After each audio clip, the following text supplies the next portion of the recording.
حبيبي وعزيزي برج السرطان، وجمال وحلاوة وطعامة برج السرطان حبايب قلب عم جوهر من زمان.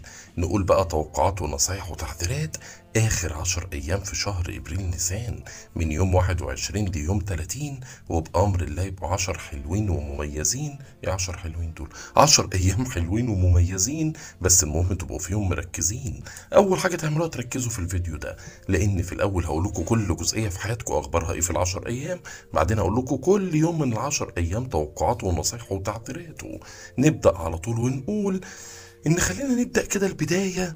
عندنا المشتري في برج الحمل في بيتكم العاشر، السمعة، المكانة، وضعكم العملي، وضعكم الاجتماعي، الفرص إيجابية ومية مية.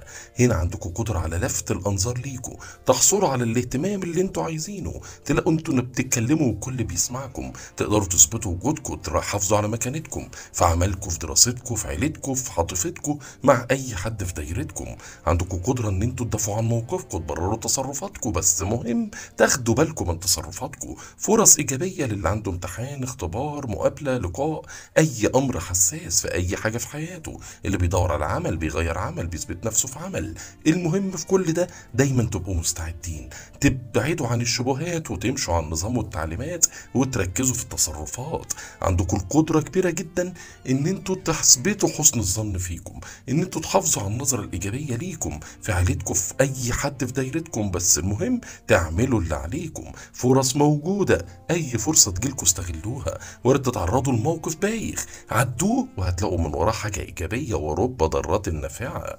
طبعا عندنا الشمس في برج الثور في بيتكم ال11، وعطارد متراجع في برج الثور في بيتكم ال11، وهنا ميكس حاجتين عكس بعضها، ما بين ان الشمس تديكوا الطاقة والقدرة ان انتوا تناقشوا، تفاوضوا، تقعدوا مع ده، تتكلموا مع ده، تودوا ده، تزوروا ده، تتفاهموا مع ده، تطلبوا مساعدة تلاقوها، حد يطلب منكم مساعدة تقدموها، نشاط اجتماعي، تدخلوا في علاقات، تدخلوا في مفاوضات، في مناقشات، تلاقوا فيه ايجابيات، ناس بتنصحكم، ناس بترشدكم، ناس بتدافع عنكم، ناس بتأيد موقفكم. من الناحية التانية عطارد في برج الثور متراجع، فبيعمل تراجع في العلاقات، فتلاقوا بيحصل خلافات مع بعض الناس اللي في دايرتكم، بيحصل عدم تفاهم، محتاجين تتعبوا شوية عشان تقربوا وجهات النظر، خصوصا مع القرايب، مع الحبايب، مع الأصدقاء، مع الحب الحتة الشمال. محتاجين نبقى هاديين بشكل أو بآخر، ما نتسرعش في كلامنا، نحافظ على وضعنا واحنا بنناقش واحنا بنفاوض، نعرف احنا بنقول ايه امتى وازاي. ممكن يبقى في صعوبة شوية في التواصل، فحاولوا على قد ما تقدروا تعدوها. استغلوا طاقة الشمس واحذروا تراجع عطارد. طبعا الزهرة في برج الجوزاء، وده بيتكم ال12، المتاعب والمصاعب والأسرار والأعداء، بس الزهرة كوكب الحب والمال والجمال، فوارد تكتشفوا أعداء، تكتشفوا مؤامرات، تكتشفوا حساد، ودي حاجة كويسة عشان تعرفوا تاخدوا بالكم منها. احذروا الكسل والإهمال اللي ممكن يصيبكم من فترة للتانية فيأثر على أوضاعكم، بس في نفس الوقت عندكم القدرة ان انتوا تثبتوا نفسكم. وارد تكتشفوا أسرار أو خبايا أو حاجات ما كنتش تعرفوا عنها حاجة، تساعدكم في امر عملي، في امر مالي، في امر عاطفي. قادرين ان انتوا تهتموا بشكلكم ولبسكم، قادرين تلفتوا الانظار ليكم. فعلا هي فتره لفت انظار. المريخ بقى في برج السرطان عندكم في بيتكم الاول، على قد ما بيدعمكم وبيديكوا طاقه ايجابيه، طاقه عاطفيه، طاقه جنسيه، طاقه ان انتوا تروحوا وتيجوا، ويديكوا ثقه في النفس وتبقوا واثقين في نفسكم، انتوا بتتكلموا وانتوا بتناقشوا وانتوا بتعملوا، بس من الناحيه التانيه بيخليكم متسرعين، وده اللي ممكن يلبسكم في الخيط يا حلوين. المريخ ممكن يخليكم تسرعوا في قرار يدخلكم في حوار، فخلوا بالكم من التسرع والتهور، هتتهور.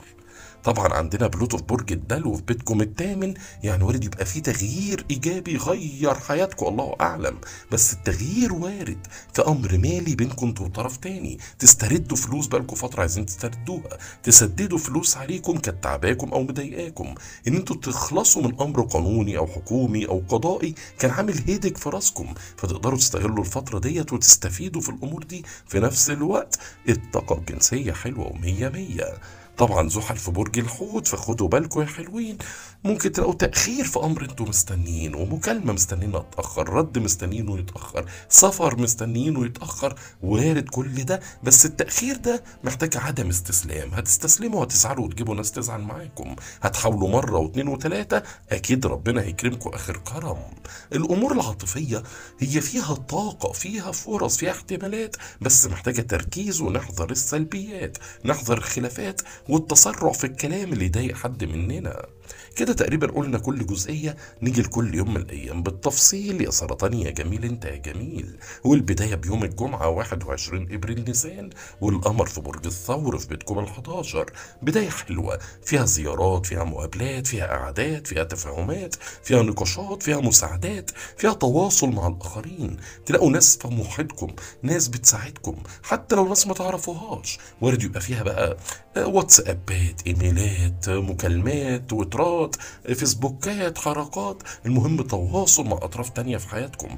احصلوا على الدعم لو عايزينه، حد طلب منكم مساعدة تقدموها، احتجتوا مساعدة اطلبوها وبأمر الله تلاقوها. سبت وحد واثنين، 22 23 24 ابريل نيسان، والقمر في الجوزاء.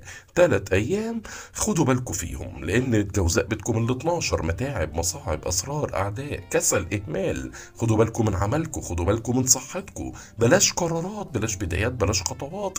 اوعوا تعتمدوا على الحظوظ في اي امر في ال3 ايام دول. حاولوا تبقوا فيهم هاديين، ابعدوا عن المواجهات، ابعدوا عن المنافسات، واحذروا من الاعداء، احذروا من الاخرين. ما تدوش الثقة بسهولة لأي حد في ال3 ايام دول. زقوهم، عدوهم، هيخلصوا. ونخش على التلات والاربع 25 26 ابريل نيسان. وسلام يا سلام بقى، ضرب نار للصباح الباكر. القمر عندكم في بيتكم، في مملكتكم، في برج السرطان، والقمر بيبقى مبسوط وهو في السرطان، وبأمر الله تتبسط انت كمان. هنا بقى ترجع الثقة في النفس، الجراءة، الشجاعة، القدرة، الإمكانية اللي قلنا على السبت والحد والاثنين. عكسه تماما التلات والاربع. تاخدوا قرارات، تبدأوا بدايات، تحلوا حوارات، تنهوا مشكلات، تتكلموا، تروحوا تيجوا، تقاوموا، تقدروا توصلوا اللي انتوا عايزينه، تعدوا المشكلات. هنا من أجمل الأيام. يا سلام لو عرفتوا تستغلوهم فعلا. الخميس والجمعة والسبت 27 28 29 ابريل نيسان، القمر في برج الاسد في بيتكم التاني، الفلوس والمال والمصاري. هنا حاولوا ان انتوا تبعدوا عن التبذير وتحوشوا كتير. اليومين دول وارد يبقى فيهم مصاريف، التزامات، مسؤوليات، ممكن يبقى فيها مشتريات ملهاش لازمة، فحاولوا تجيبوا الضروريات وتسيبوا الهيافات حبتين. بس برضو في ال3 ايام دول وارد يبقى في دعم مالي او مكسب مالي. المهم تحافظوا على مصدر رزقكم، تحذروا السرقة، النصب، الغش، الاستغلال، وبأمر الله تبقى عالي العال. ونيجي اليوم الحد بقى 30 ابريل نيسان، والقمر في العذراء في بيتكم الثالث. هنا عندكم قدرات وامكانيات، سرعة بديهة، قادرين تناقشوا، قادرين تفاوضوا، قادرين تبرروا تصرفاتكم، قادرين تقنعوا اللي قدامكم. وارد تبقوا مضغوطين ما بين مشاوير كتير واتصالات كتير ورصيد بيطير واحداث كتيرة بتحصل، بس قادرين عليها. المهم تحافظوا على مصدر رزقكم، المهم تحافظوا على الحاجة اللي في ملككم. هنا حاولوا على قد ما تقدروا تخلوا بالكم وانتوا سايقين عربياتكم، وخلوا بالكم من حاجة تبوظ او تضيع منكم فتعملوا لها صيانة او تجيبوا غيرها. وبأمر الله تكون سعيد، ومن عم جوهر تستفيد. والله أعلم.